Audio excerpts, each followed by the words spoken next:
محترم حضرات، محبت سے ایک مرتبہ درود پاک پڑھ لیجیے۔ اللہم صلی علی سیدنا مولانا محمد معدن الجود والکرم وآلہ وبارک وسلم صلاۃ و سلام علیک یا سیدی یا رسول اللہ وعلی آلک واصحابک اجمعین۔ سورۃ الکہف یہ مکی سورت ہے۔ کہف عربی زبان میں غار کو کہتے ہیں۔ اصل میں 7 نوجوان تھے، ان کا واقعہ اس قرآن میں سورہ کہف میں بیان ہوا ہے۔ حضرت عیسیٰ علیہ السلام کے چوتھے آسمان میں جانے کے بعد، یاد رکھیے میں دوبارہ آپ کو بتا رہا ہوں، ریمائنڈ کرا رہا ہوں، ہم مسلمانوں کا عقیدہ کیا ہے حضرت عیسیٰ کے بارے میں کہ عیسیٰ علیہ السلام زندہ ہیں۔ عیسیٰ علیہ السلام زندہ ہیں۔ کہاں پر ہیں اس وقت؟ چوتھے آسمان پر۔ جبکہ یہودیوں اور عیسائیوں کا کیا عقیدہ ہے؟ یہودی تو کہتے ہیں ہم نے جان سے مار دیا، نعوذ باللہ، یہودی تو یہ کہتے ہیں، اور عیسائی بھی یہی عقیدہ رکھتے ہیں، تثلیث کا عقیدہ بھی ہے ان کا۔ تو ہمارا عقیدہ کیا ہے؟ زندہ ہیں، قیامت سے پہلے دنیا میں آئیں گے، حضور علیہ السلام کی شریعت کی تبلیغ کریں گے، اور پھر جو ہے ان کا انتقال ہوگا، اور کہاں دفن ہوں گے؟ حضور علیہ السلام کی قبر مبارک کے برابر میں ایک جگہ خالی ہے، یہاں پر آپ کا روزہ بنے گا۔ حضرت عیسیٰ علیہ السلام جب دنیا سے گئے چوتھے آسمان پر تو قوم کی حالت بگڑ گئی، بت پرستی عام ہو گئی، یہاں تک کہ ایک بادشاہ آیا، اس کا نام تھا دقیانوس۔ دقیانوس بادشاہ جو تھا وہ کہتا تھا بس مجھے سجدہ کرو، میری عبادت کرو، جو نہیں کرے گا اس کو جان سے مار دیں گے۔ ان 7 نوجوانوں نے کہا ہم نہیں کریں گے، ہم اپنا ایمان بچائیں گے۔ اللہ نے ارشاد فرمایا اعوذ باللہ من الشیطان الرجیم ام حسبت ان اصحاب الکہف والرقیم كانوا من آیاتنا عجبا۔ تمہیں معلوم ہے کہ اس پہاڑ میں، اس جنگل کے کنارے جنہوں نے پناہ لی وہ ایک عجیب نشانی تھے۔ اللہ ان 7 نوجوانوں کی اس غار میں پناہ لینے کو ان نوجوانوں کو فرما رہا ہے، ایک عجیب نشانی تھی۔ کیا نشانی تھی اے اللہ؟ اذ اول الفتیۃ الی الکہف، فرمایا کہ جب ان نوجوانوں نے غار میں پناہ لی، یہ غار میں چلے گئے، بادشاہ کو پتہ چلا یہ نوجوان بھاگ گئے، غار میں چھپ گئے۔ بادشاہ نے کیا کیا؟ بادشاہ نے کہا یہ غار میں چھپ گئے، غار کے منہ کو بند کر دو، دیوار لگا دو، یہ اندر ہی مر جائیں گے بھوکے پیاسے۔ اب سنیے برا، جب آدمی اپنا ایمان بچانے کی کوشش کرے نا، اے اللہ میں بچنا چاہتا ہوں، گناہوں سے بچنا چاہتا ہوں، تو یہ دعا کرے۔ نوجوانوں نے یہ دعا کی، اللہ نے اس دعا کو قرآن میں نازل فرمایا۔ فقالو، اللہ فرماتا ہے ان نوجوانوں نے اپنا ایمان بچانے کے لیے جب غار میں پناہ لی تو یہ دعا کی، ربنا آتنا من لدنک رحمہ، اے اللہ ہم تجھ سے تیری رحمت کا سوال کرتے ہیں، وَهَيِّئْ لَنَا مِنْ أَمْرِنَا رَشَدًا، اے اللہ ہم نے کوشش تو کر لی ہے ایمان بچانے کی۔ اب ظاہر سی بات ہے بادشاہ نے بھی دیوار لگا دی کہ بھوکے پیاسے یہ مر جائیں اندر، اسی لیے دیوار لگائی نا۔ تو انہوں نے کیا دعا کی؟ اے اللہ اب تو ہی کوئی راستہ بنا کہ ہمارا ایمان کیسے بچے۔ اس نے تو جان سے مارنے کی کوئی کسر چھوڑی نہیں، ظاہر ہے یوں سمجھیں کہ اندر غار میں یہ ہے، باہر دیوار بند ہے، اب کہاں جائیں گے؟ بھوکے مریں گے، پیاسے مریں گے۔ اس بظاہر تو ایسا ہی تھا، لیکن اللہ نے کیسے ان پر کرم کیا۔ اللہ فرماتا ہے فَضَرَبْنَا عَلَىٰ آذَانِهِمْ بِالْكَهْفِ سِنِينَ عَدَدًا، ہم نے ان کے کانوں پر کئی برس کی تھپکی لگا دی۔ کیا ہوا؟ یہ غار میں گئے، اور جب غار میں گئے ان کو نیند آ گئی۔ اللہ فرماتا ہے نَحْنُ نَقُصُّ عَلَيْكَ نَبَأَهُمْ بِالْحَقِّ، اللہ فرماتا ہے اے لوگو ہم تم کو قصہ سناتے ہیں غار والوں کا۔ کیا قصہ ہے؟ اللہ سنا رہا ہے ان کا قصہ۔ کیا پتہ چلا؟ پتہ چلا بندہ اگر اللہ کی رضا کے لیے اور اللہ کے خوف سے اپنا ایمان بچائے تو پھر اللہ کو ایسا محبوب اور پسندیدہ ہو جاتا ہے وہ بندہ، اور خاص طور پر نوجوان گناہ سے بچے، خاص طور پر جوانی میں وہ اپنے ایمان اور اسلام کی حفاظت کرے تو اللہ تعالیٰ خود ان کی تعریف بیان فرماتا ہے۔ انہم فتیۃ، اللہ فرماتا ہے کون تھے وہ نوجوان؟ فرمایا وہ ایسے نوجوان تھے آمنوا بربہم، جو اپنے رب پر ایمان رکھتے تھے، وزدناہم ہدا، اور ہم نے ان کی ہدایت کو بڑھا دیا، وربطنا علی قلوبہم، ظاہر ہے ادھر بھی گناہ کے رستے، ادھر بھی گناہ کے رستے، ادھر جاؤ تو ادھر گناہ کے رستے، ادھر جاؤ تو ادھر گناہ کے رستے، چاروں طرف شیطانی جال بچھا ہوا ہے۔ تو اللہ فرماتا ہے ہم نے ان کے دلوں کو مضبوط کر دیا، اس قاموں پہ غور کریں۔ بندہ ہمت نہیں آ رہے میں بچ نہیں سکتا گناہ سے، مولانا کیا کریں، ہر جگہ یہ وہ گناہ کے ذرائع کھلے میں۔ اللہ فرماتا ہے تم اسٹینڈ تو لو ایک دفعہ، تم کہو تو صحیح کہ ہمیں بچنا ہے، تم کھڑے ہو۔ بہرحال مختصر یہ وہ غار میں چلے گئے، سو گئے، 309 سال تک سوتے رہے۔ 309 برس کے بعد ان کی آنکھ کھلی، یہ صبح سوئے تھے، شام کو آنکھ کھلی۔ اب دنیا کے لیے 309 سال تھے، ان کے لیے چند گھنٹے تھے۔ انہوں نے اپنے ایک ساتھی کو بولا اٹھو بھائی بھوک لگی ہے، چلو جاؤ بازار سے کھانا لے کے آؤ۔ وہ بازار میں گیا کھانا لینے، اس زمانے کا پرانا سکہ روٹی والے کو دیا، روٹی والے کو دیا تو روٹی والے نے کہا وہ تمہارے پاس خزانہ ہے، یہ کہاں سے لائے؟ بولا بھائی اچھا پہلے تو یہ باہر نکلے نا شہر کا نقشہ چین، جب یہ گئے تھے غار میں تو ہر جگہ کفر کفر کفر شرک تھا، اب جب بازار میں گئے تو دیکھا پوری شہر کا نقشہ بدل گیا، ہر جگہ اسلام ہی اسلام نظر آ رہا ہے۔ یہ کہنے لگا یہ کیا ہو گیا، یہ کیا ہو گیا؟ تو اس نے کہا بھائی یہ کیا ہو گیا؟ اس نے کہا کچھ کون سے زمانے کی بات؟ بولو ایک دقیانوس بادشاہ ہوتا تھا۔ بولو وہ تو مر گیا کب کا، 300 سال ہو گئے، 300 سال ہو گئے، اچھا۔ بہرحال روٹی والے نے اس کو پکڑا، بادشاہ کے پاس بھیج دیا۔ بادشاہ ایک بندہ ملا ہے، خزانہ اس کے ہاتھ چڑھ گیا۔ بادشاہ نے کہا ادھر آ، کہاں سے آ رہا ہے؟ بادشاہ بولا، یہ بندہ بولا آپ کون ہو؟ دقیانوس بادشاہ۔ بولا نہیں وہ تو مر گیا، 300 سال ہو گئے۔ بولا 300 سال ہو گئے، اچھا۔ بہرحال اس نے پورا قصہ سنایا، بادشاہ نے ایک بندہ اس کے ساتھ بھیجا۔ بول تمہارے دوست بھی؟ ہاں دوست بھی ہے۔ کہاں ہے وہ؟ غار میں۔ وہ غار میں گئے۔ اچھا اب کیا ہوا جب غار کے منہ پر پہنچے بادشاہ کے لوگ دیکھنے کے لیے کیا اسٹوری ہے یہ، تو وہاں غار کے منہ میں ایک تختی، ایک لوہے کی پلیٹ تھی۔ جس زمانے میں اس زمان بادشاہ نے ان کو مارنے کے لیے دیوار لگائی تھی، جس بندے نے دیوار لگائی تھی اس وقت بادشاہ کا اس زمانے کا کوئی مشیر وزیر تھا، اس نے خاموشی سے ایک کام کیا۔ اس نے کیا کیا، اس پلیٹ پہ ان 3 کے نام اور واقعہ لکھ دیا کہ یہ نوجوان یہاں آئے ہیں، یہ نام ہے اور اس وجہ سے یہ غار کے اندر گئے۔ تختی کو نیچے دبا دیا، تختی نکلی۔ اوہو، انہوں نے پھر پورا قصہ سنایا۔ بادشاہ، یہ نیا بادشاہ، یہ بہت ایماندار بادشاہ تھا، بادشاہ کو قصہ سنایا۔ بادشاہ یہ تو 309 برس کی بات ہے۔ بادشاہ نے کہا ہاں ہاں اللہ تعالیٰ نے تمہیں اس لیے زندہ کیا ہے، اس زمانے میں ایک فتنہ ہو گیا ہے، لوگوں نے انکار کر دیا ہے کہ مرنے کے بعد کوئی زندگی نہیں ہے، کوئی جو ہے زندہ نہیں ہو سکتا، تو میں دعا کرتا تھا اور اللہ نے اس طرح تم کو جو ہے بیدار کر کے یہ مسئلہ ہی حل کر دیا۔ لوگوں کو یقین آ گیا ہاں اللہ تعالیٰ 309 برس سلانے کے بعد ان کو زندہ اٹھا سکتا ہے تو قیامت میں نہیں اٹھا سکتا۔ اور 309 برس کے بعد جب یہ اٹھے بالکل صحیح سلامت، پھر جو ہے انہوں نے جو ہے بادشاہ سے گلے ملے اور جو ہے بادشاہ سے انہوں نے کہا کہ بس ہمیں چھٹی دیں، اجازت دیں۔ یہ اندر گئے، سو گئے۔ اللہ تبارک و تعالیٰ نے ان کو پھر موت عطا فرمائی۔ اب یہ تو ہو گئے اللہ کے ولی، لیکن سنیے ذرا، جب یہ غار میں سونے کے لیے مطلب جا رہے تھے اپنے ایمان بچانے کے لیے، ان کے پیچھے پیچھے کتے نے چلنا شروع کر دیا۔ انہوں نے بھگایا کتے کو، بھاگ، نہیں بھاگا۔ ایک روایت میں آیا اس کتے نے بات کی ان سے کہ دیکھو میں تمہارے پیچھے ضرور جا رہا ہوں، تم پہ بھونکوں گا نہیں، تمہاری حفاظت کروں گا۔ اگر بات یہیں ختم ہو جاتی تو کوئی اتنا میں آپ کو اس کا ذکر نہ کرتا، لیکن اللہ تعالیٰ نے اس کتے کا ذکر ولیوں کے ساتھ ملا دیا قرآن میں۔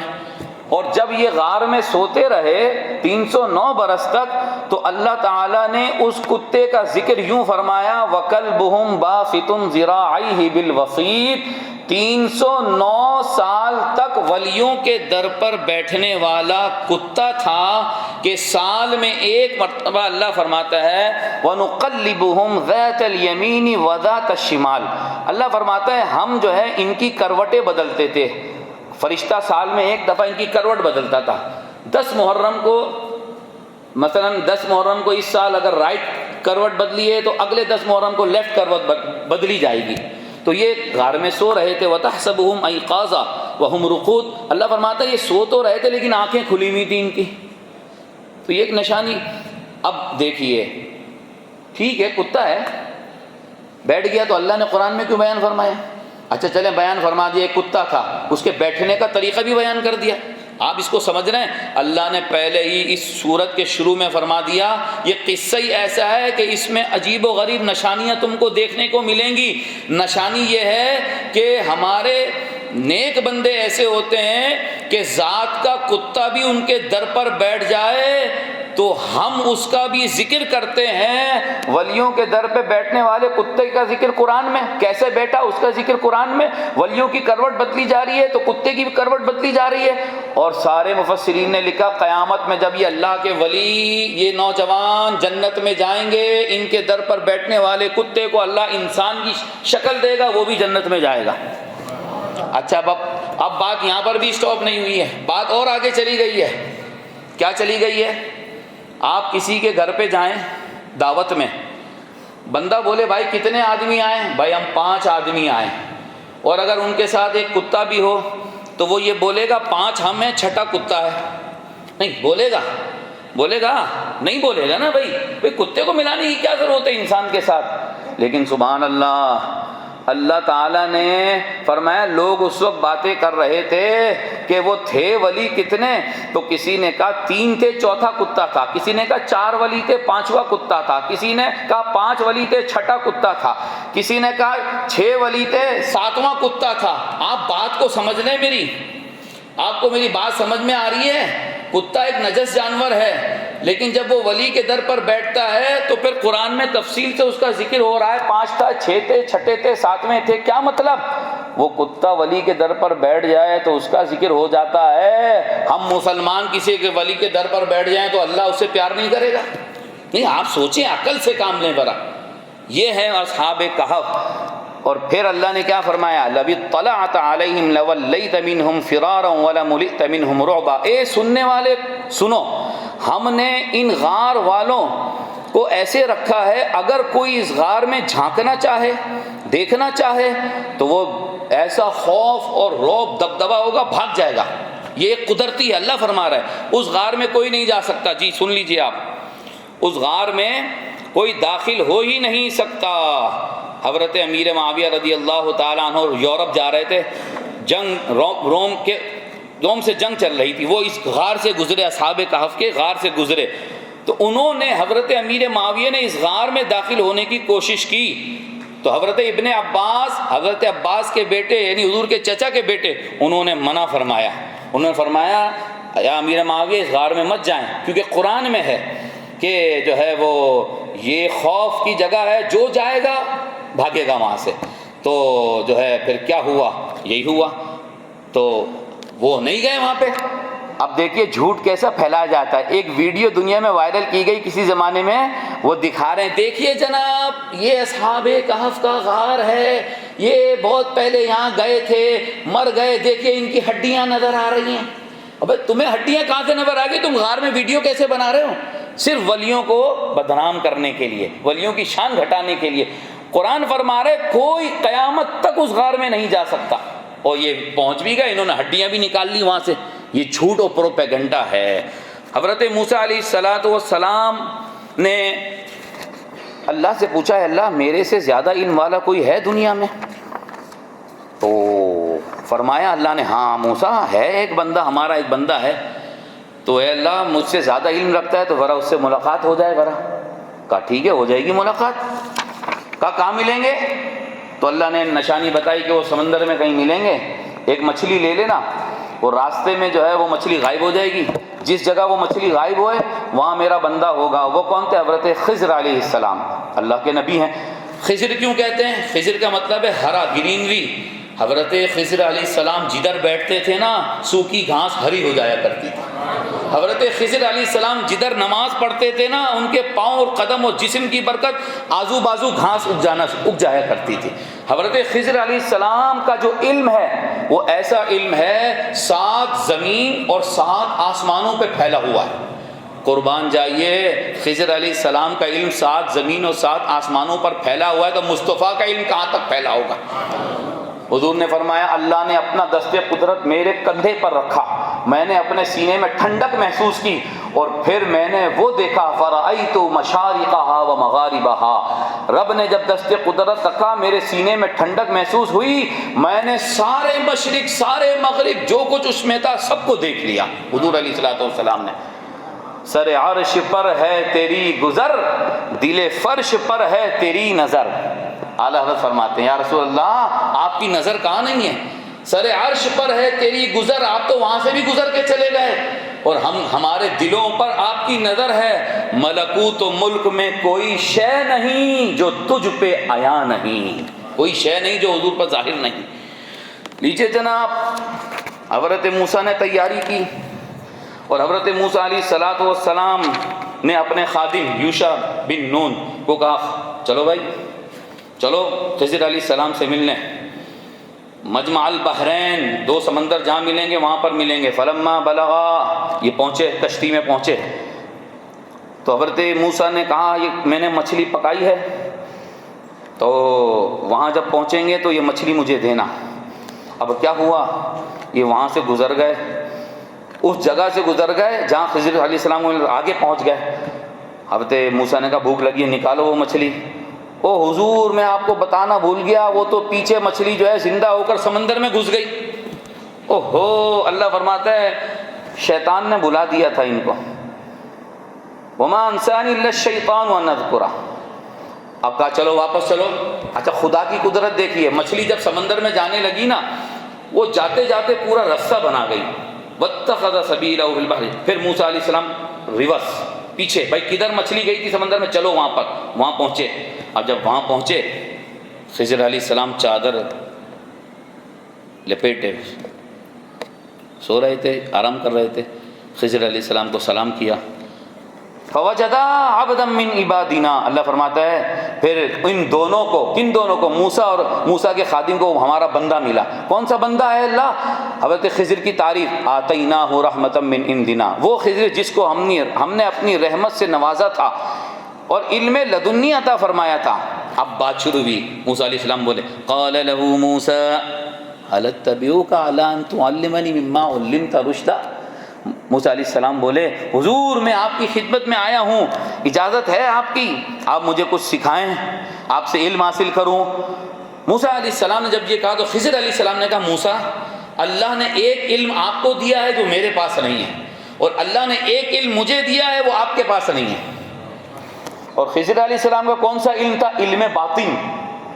علم باطن، علم باطن کیا ہوتا ہے؟ علم لدنی کیا ہوتا ہے؟ ظاہری طور پر آپ کو ایسا لگے گا یہ کام غلط ہے، لیکن وہ اس کی وجہ دیکھ رہے ہوں گے کہ وجہ یہ ہے اس لیے یہ کام ہو رہا ہے۔ خضر علیہ السلام نے کہا انک لن تستطیع معی صبرا، موسیٰ تمہارا کام نہیں، تمہیں صبر نہیں ہوگا، میں کوئی کام کروں گا کیونکہ، اور تم سے صبر کیوں نہیں ہوگا؟ وجہ بھی بتائی، وَكَيْفَ تَصْبِرُ عَلَى مَا لَمْ تُحِطْ بِهِ خُبْرًا، اس لیے کہ آپ صبر یوں نہیں کر سکیں گے کہ آپ کا علم وہاں پہنچ ہی نہیں رہا، آپ سے صبر نہیں ہوگا، آپ فوراً اعتراض کر دیں گے کہ یہ کام آپ نے کیوں کیا۔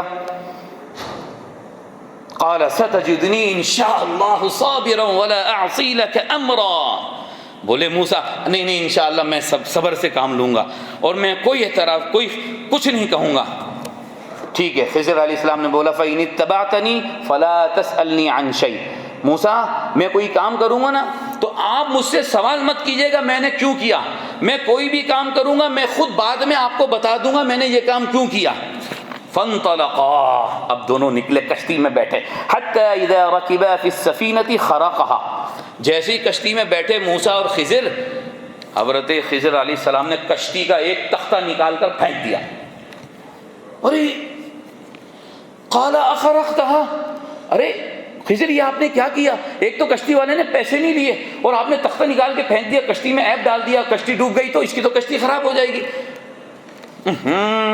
لقد جئت شيئا، قال الم اقل، خضر بولے میں نے بولا تھا نا آپ کو کہ آپ سے صبر نہیں ہوگا۔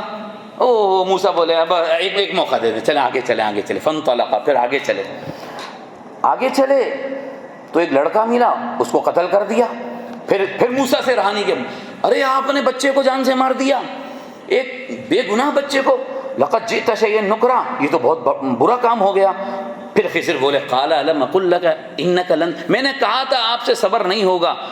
اوہو، کہنے لگے موسیٰ ان سألتک عن شیء بعد فلا تصاحبنی، ایک موقع دے دے، اب میں نے اگر آپ سے سوال کیا کہ یہ کیوں کیا تو بس پھر میں آپ کے ساتھ نہیں جاؤں گا۔ پھر آگے چلے، شہر میں گھسے، شہر والوں نے نہ پانی کسی چیز کا نہیں پوچھا، تو وہاں ایک دیوار گر رہی تھی، ایسے دیوار گرنے والی تھی، حضرت خضر علیہ السلام نے ایسے اس کو سہارا دیا، دیوار بالکل سیدھی ہو گئی۔ پھر صبر نہیں ہوا، موسیٰ بولے لو شئت لاتخذت علیہ، آپ چاہتے تو اس کے پیسے لے لیتے ان سے۔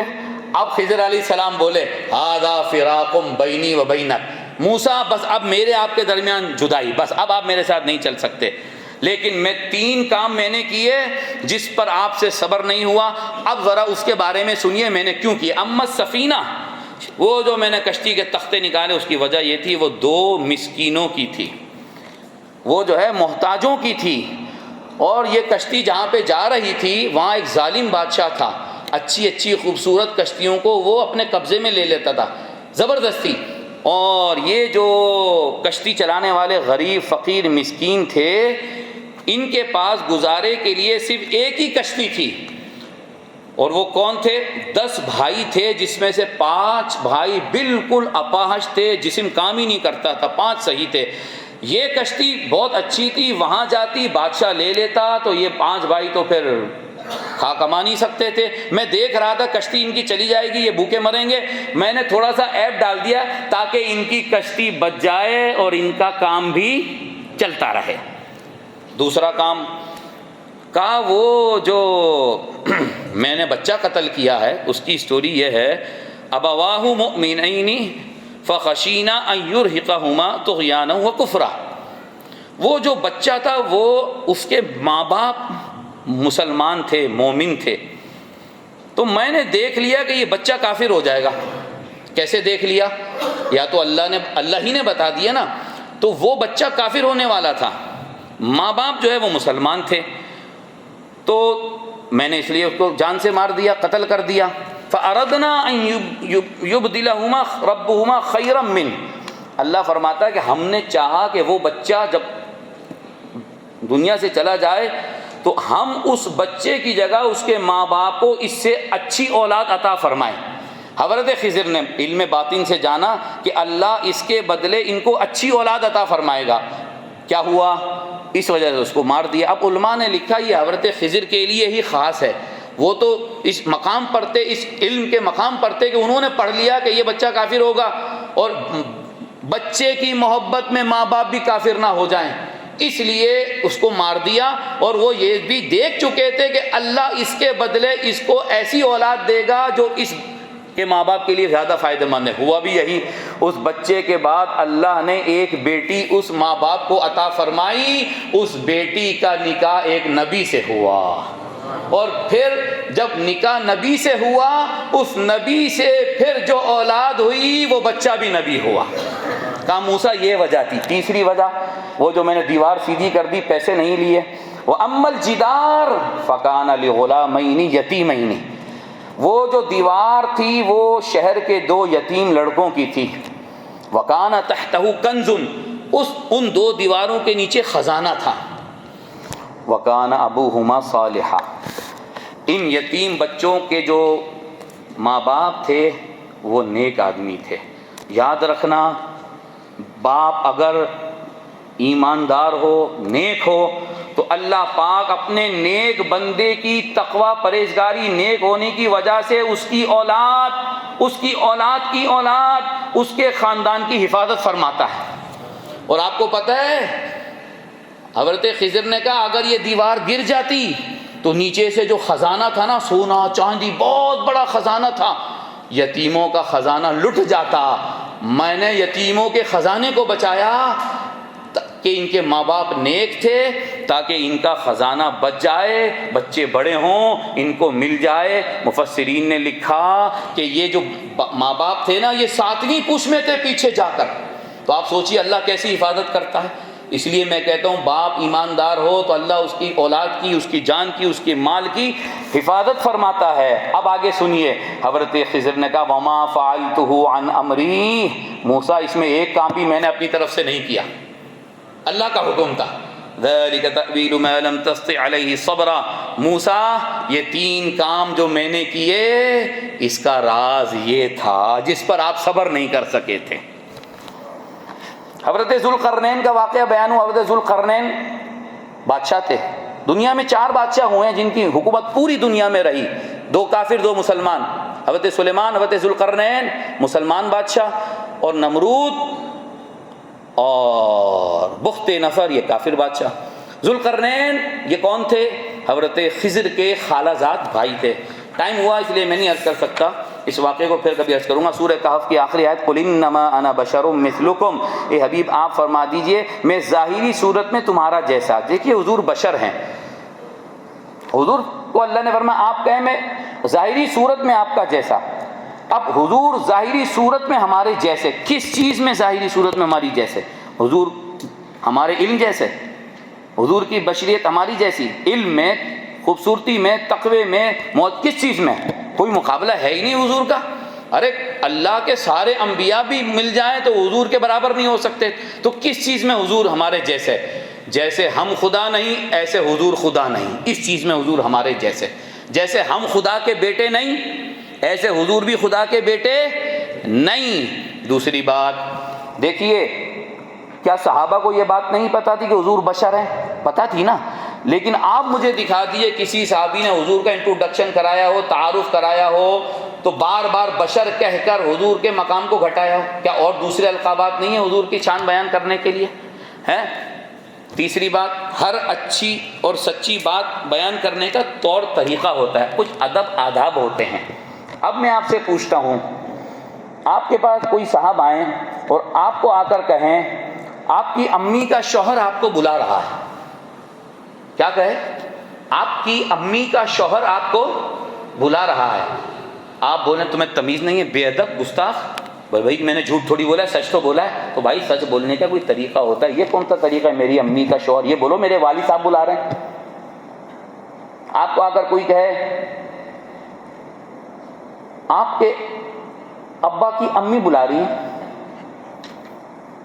تو آپ جھگڑا کرے ہو، بھائی بولو بھائی سچ بولا ہے، وہی سچ بولنے کا ادب ہوتا ہے، یہ بولو میری والدہ محترمہ بلا رہی ہیں، آپ کے ابا کی بیوی بلا رہی ہے، چلو ہاں، او بھائی یوں بولو میری والدہ بلا رہی ہیں۔ تو بھائی اللہ نے ضرور فرمایا کہ ظاہری صورت میں، اور بیان یہاں تک ہے بشریت ایسی ہے کہ وہ خدا نہیں ہے، خدا کے بیٹے نہیں، جیسے تم خدا نہیں ایسے وہ خدا نہیں۔ باقی رہی حضور کی شان، اور الفاظ نہیں ہیں حضور کے لیے، نہیں جی۔ اب پھر میں قرآن سے بتاؤں، کافروں کا یہ طریقہ تھا، بات بات پہ جب تبلیغ کریں ان کو، بھائی حضور ہمارے جیسے، حضور ہمارے جیسے، ہمارے جیسے چلتے پھرتے، ان کے 2 پاؤں ہمارے 2 پاؤں، ان کی 2 آنکھیں ہماری 2 آنکھیں، لیجیے جناب، بس یہی تک یہ ہے بشری۔ ایسا نہیں ہے، حضور نے روزے رکھے مسلسل، نہ سحری نہ افطاری، کچھ نہیں، 2 3 دن 4 دن تک روزے۔ صحابہ نے کہا ہو حضور روزے رکھ رہے ہیں، ہم بھی رکھیں گے۔ صحابہ نے بغیر سحری بغیر افطاری روزے رکھنا شروع کر دیے۔ اب 1 دن 2 دن 3 دن صحابہ گرنے لگے، فرمایا کیا ہو گیا میرے غلاموں، یا رسول اللہ آپ بھی تو کنٹینیو روزہ رکھتے ہیں، تو ہم نے بھی کرنا شروع کر دیا۔ یہ حضور کی اتباع تھی، ان کی پیروی تھی ایسے۔ تو حضور نے پتہ کیا فرمایا؟ ایکم مثلی، ارے میرا جیسا ہے کون؟ مجھے تو میرا رب کھلاتا ہے پلاتا ہے، تم میرے جیسے ہونا چاہ رہے ہو۔ تو انما انا بشر مثلکم، ظاہری صورت میں تمہارے جیسے، تم خدا نہیں وہ خدا نہیں، تم خدا کے بیٹے نہیں وہ خدا کے بیٹے نہیں۔ باقی رہی بشریت، تو ان کی تو ایسی شاندار بشریت ہے، ہمارا تمہارا تھوک اس میں جراثیم ہوتے ہیں، مصطفیٰ کے تھوک میں شفا ہوتی ہے۔ مصطفیٰ کا تھوک کھارے پانی میں جائے تو میٹھا ہوتا ہے، بیماری میں جائے تو شفا ملتی ہے، ٹوٹی ہوئی ہڈی پہ لگاؤ تو جڑ جاتی ہے۔ اور حضور علیہ الصلوۃ والسلام کا تھوک مبارک کھانے میں جائے تو 4 آدمیوں کا کھانا 4000 آدمی کھاتے ہیں۔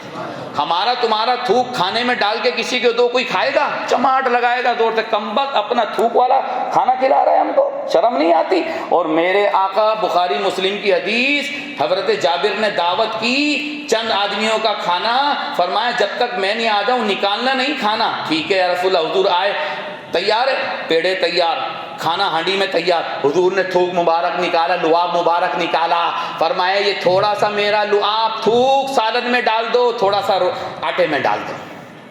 بتائیے آپ کیسی بشریت ہے؟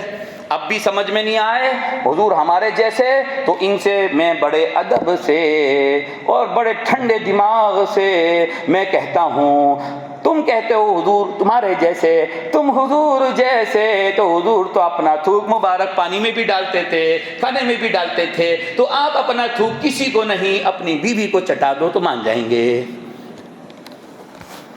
کیا بیکار کی باتیں، فضول باتیں۔ اللہ تعالیٰ سمجھ کے عمل کی توفیق عطا فرمائے۔ سورہ مریم انشاءاللہ کل میں عرض کروں گا۔ سورہ مریم، حضرت مریم کا بیان ہو رہا ہے۔ حضرت مریم جنت کی ان 4 عورتوں میں سے ہیں جو سب سے افضل و اعلیٰ عورتیں ہیں، ان میں ایک حضرت مریم ہے۔ حضرت مریم حضرت عیسیٰ کی والدہ ہیں، اور حضرت عیسیٰ کی والدہ حضرت مریم کی پیدائش کا واقعہ ہم سن چکے 3 پارے میں۔ یہاں حضرت عیسیٰ کی پیدائش، مریم کے بیٹے عیسیٰ کی پیدائش کا واقعہ میں عرض کروں گا، اور حضرت زکریا علیہ السلام کے بیٹے یحییٰ علیہ السلام کی پیدائش کا واقعہ میں عرض کروں گا۔ اللہ پاک ہم سب کو قرآن کی سمجھ عطا فرمائے، صحیح عقیدے اور ایمان پر قائم و دائم فرمائے، حضور کی محبت عطا فرمائے، حضور علیہ السلام کی نالین پاک اور حضور صلی اللہ علیہ وسلم کی لعاب دہن کی برکتیں اللہ مجھے اور آپ سب کو عطا فرمائے۔ آمین بجاہ سید المرسلین صلی اللہ علیہ وسلم۔